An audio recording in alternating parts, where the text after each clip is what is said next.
तर आज आम्ही निघालो आहोत कुठे गावी सातारा नाही सोलापूरला निघालो आहोत आजोळला माझ्या मम्मीच्या गावी कारण आणि मला खूप भूक लागलेली आम्ही बसची वाट बघतोय हायवेला आणि मग ट्रॅव्हल्सने मस्त मॅगी मागवली आहे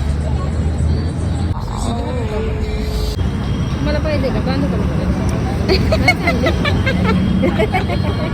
रेडी टू गो आम्ही आता बसलोय बसमध्ये मस्त झोपूया गुड नाईट सकाळी भेटता तर सकाळी आम्ही गावी पोचलो. त्यानंतर मी डिसाईड केलं की मी चुलीवरचं चिकन बिर्याणी आणि मटण बनवू. त्यानंतर आम्ही निघालो यात्रेत. संध्याकाळी सगळे मस्त नटून थटून निघालेल्या. मी पण मस्त साडी घातलेली. यात्रेत खूप जास्त मज्जा आली. आम्ही रथाच्या पाया पडलो. त्यानंतर महालक्ष्मीच्या पण मंदिरात गेलो, तिथे पाया पडलो. मस्त खूप भारी वाटलं. त्यानंतर आम्ही सगळे फॅमिली आम्ही यात्रेत गेलो. जत्रा असती आमच्या इकडे. मस्त एन्जॉय केलं. सगळे मस्त एन्जॉय करत होते. त्यानंतर मी पाळण्यात पण बसले, आकाश पाळण्यात. मला खूप भीती वाटत होती तरी बसले. तर तुम्हाला व्लॉग आवडला असेल तर नक्की लाईक करा. Bye bye.